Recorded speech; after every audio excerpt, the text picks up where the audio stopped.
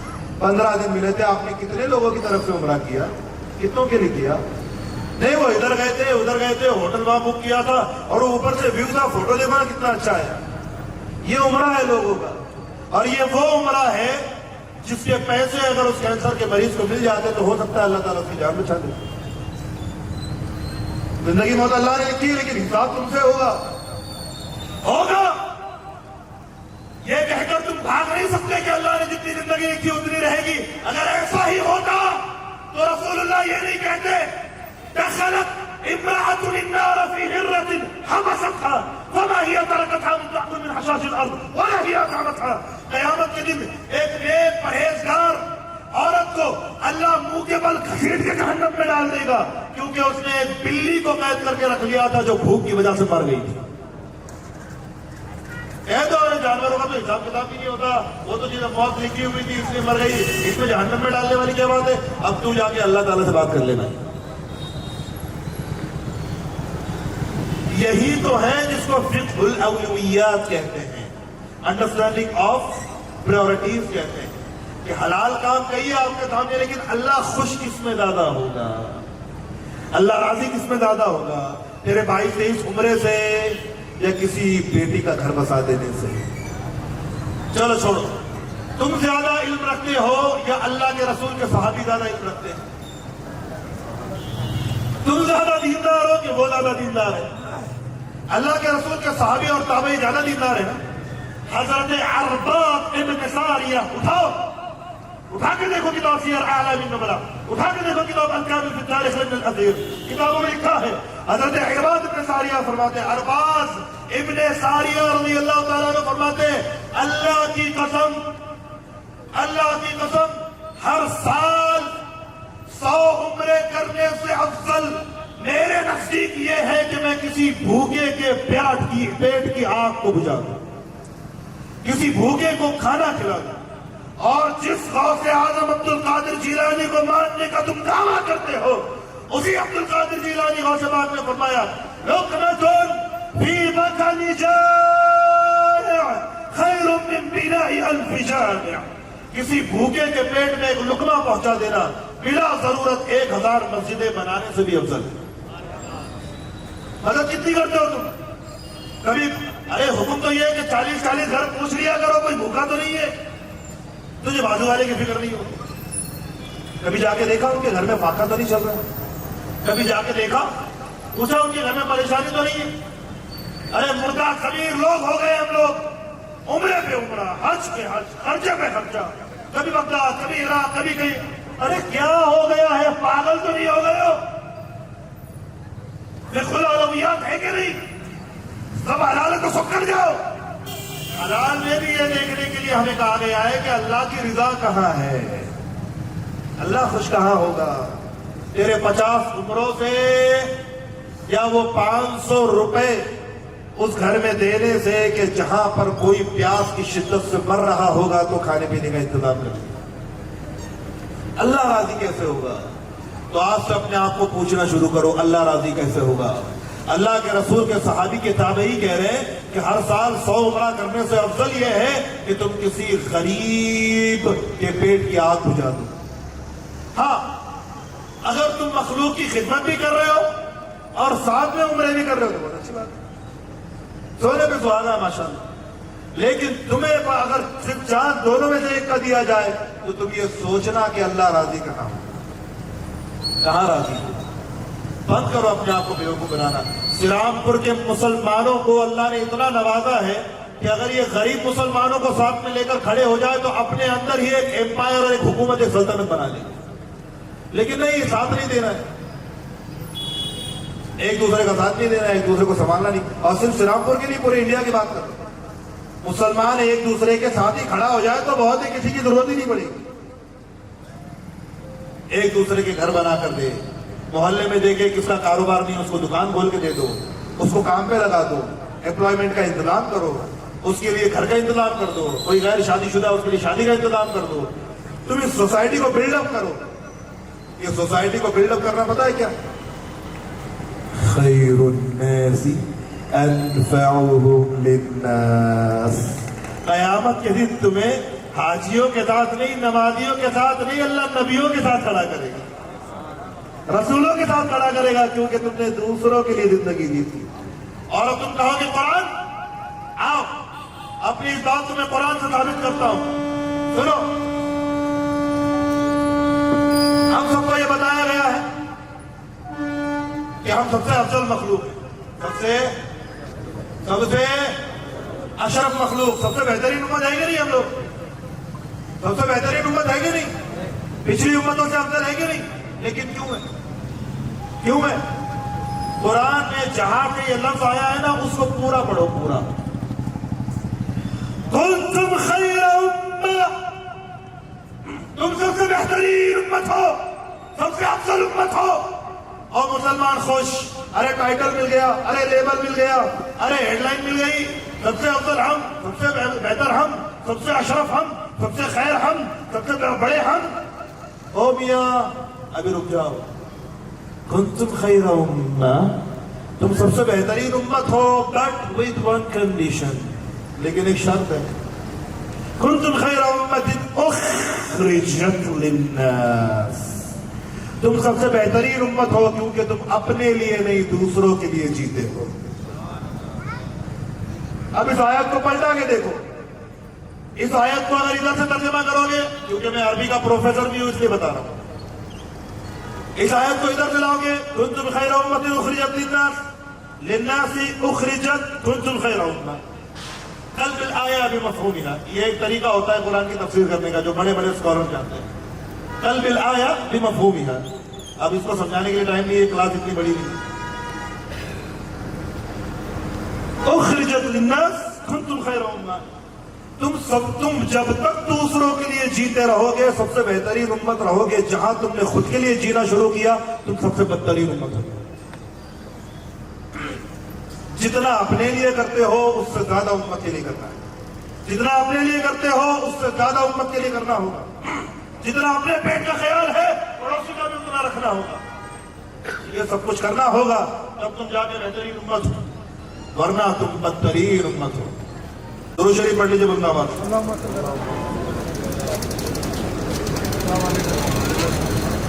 اب میری بات, یار پرابلم یہی ہے, ایک تو بات پوری ہوتی نہیں, ٹائم پورا ہو جاتا ہے. میں آپ کو سچ بتاؤں, یہ قرآن کریم میرے ہاتھ میں, میری بات ابھی جسٹ شروع ہوئی. اب اس کو پورا کرنے کے لیے کم سے کم بھائی تقریر اگر رکھو تو 5-6 گھنٹے کی رکھا کرو.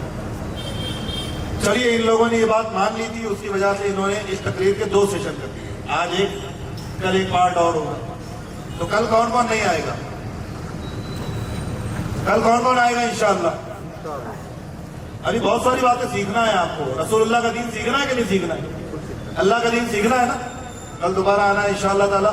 کل ہم اپنی بات مکمل کریں گے. اور سیرامپور کی سرزمین پر میں ایک ایسا کام کرنے جا رہا ہوں جو انڈیا میں بہت کم ہوتا ہے. 2 جگہیں مجھے پتا ہے جہاں یہ ہوتا ہے, لیکن وہ دونوں جگہ مولویوں کی جگہ ہے, عوام کی جگہ نہیں. عوام میں یہ کام پہلی بار ہو رہا ہے. رسول اللہ صلی اللہ علیہ وسلم کی حدیثوں کی ایک کتاب جس کا نام ہے الاربعین النوویہ, جو امام محی الدین الشرف النووی رحمۃ اللہ تعالی علیہ نے لکھی ہے. اس کتاب میں بخاری اور مسلم کی حدیثیں جمع کی گئی ہیں. یہ پوری کتاب آپ کے شہر سیرامپور میں 4 دن میں 4 بیٹھکوں میں ہم لوگ ختم کرنے والے ہیں. پوری حدیث کی کتاب, اس میں بخاری مسلم کی حدیثیں, پوری کتاب. اور اس حدیث کی کتاب کی ایک خاص بات بتاؤں, مصر میں نے اس کتاب کی اجازت اور سند لینے کے لیے کائرو سے الیگزینڈرا کا سفر کیا ہے.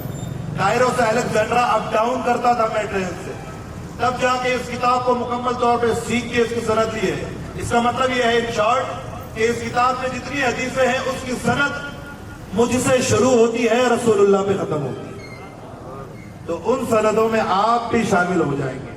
اگر آپ کل کسی کے سامنے بیان کرو گے تو ایسے بیان کرو گے, ہم نے سنا سید وسیم قادری سے, انہوں نے سنا ان کے شیخ دکتور محمد یحییٰ القدسانی سے, انہوں نے سنا اپنے شیخ ابراہیم عبد الباعث القدسانی سے, انہوں نے سنا حضرت عبد الکبیر القدسانی سے, انہوں نے سنا شیخ علوی السقاف سے, انہوں نے سنا حضرت شیخ ابو بکر السقاف سے, انہوں نے سنا حضرت علوی الحداد سے, انہوں نے سنا حضرت شیخ مرغنی سے, انہوں نے سنا حضرت شیخ الفاسی سے, انہوں نے سنا شیخ المغربی سے. اس طرح یہ سلسلہ جائے گا. انہوں نے سنا رسول اللہ سے. یہ آپ کے شہر میں, میرے شہر میں, ہمارے شہر میں پہلی بار ہونے جا رہا ہے. 6 تاریخ 7 تاریخ 8 تاریخ 9 تاریخ جہاں تک ہے, یا پھر ڈیٹ جو بھی ہوگی وہ اناؤنس کر دی جائے گی, لیکن 4 دن میں بیٹھک پوری ہوگی. اور جو لوگ اس میں پارٹیسپیٹ کریں گے, روزانہ آئیں گے, آخری دن ان سب کو سرٹیفکیٹ بھی دیا جائے گا. آئیں گے انشاءاللہ, شرکت کریں گے انشاءاللہ. جگہ کیا ہوگی, اللہ تعالیٰ ہمارے حاجی انجم بھائی کی عمر میں برکت دے, سلامت رکھے. انہوں نے رحمت عالم کا ہمیں جو ہے تو موقع دیا ہے, اور رحمت عالم میں آپ سب کو آنا ہے, وہاں پر یہ دروس ہوں گے. اور پھر وہی اعلان کر رہا ہوں, کل دوبارہ پروگرام ہوگا, اسی جگہ پہ ہوگا, اسی ٹائم پہ ہوگا. بارش اگر ہو گئی تو جامع مسجد کے شہر میں ہو جائے گا. ٹھیک ہے انشاءاللہ, آئیں گے انشاءاللہ کل. ابھی بات ادھوری ہے, بلکہ ادھوری سے بھی کم ہے. کل انشاءاللہ تعالیٰ پوری کرنے کی کوشش کریں گے. اگر نہیں ہوئی تو پھر حدیث کے درس میں انشاءاللہ پوری کریں گے. وآخر دعوانا ان الحمدللہ رب العالمین. السلام علیکم ورحمۃ اللہ وبرکاتہ.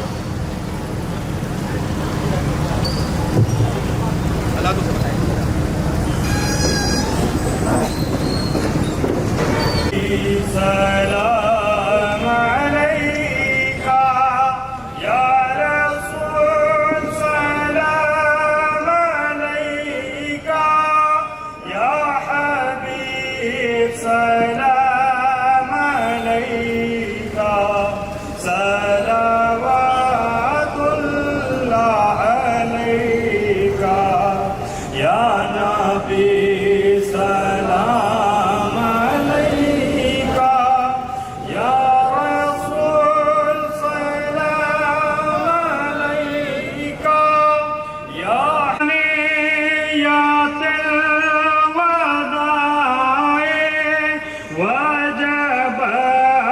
شکر علینا مادا سلام علیکہ یا رسول, سلام علیکہ یا حبیب, سلام علیکہ, صلوات اللہ علیکہ.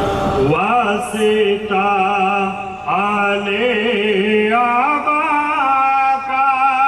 جملہ اصحاب ولا کا, حضرت غوث الورا. بسم الله الرحمن الرحيم. صلاة وتحية وسلام عليك يا رسول الله وعلى آلك وأصحابك يا حبيب الله.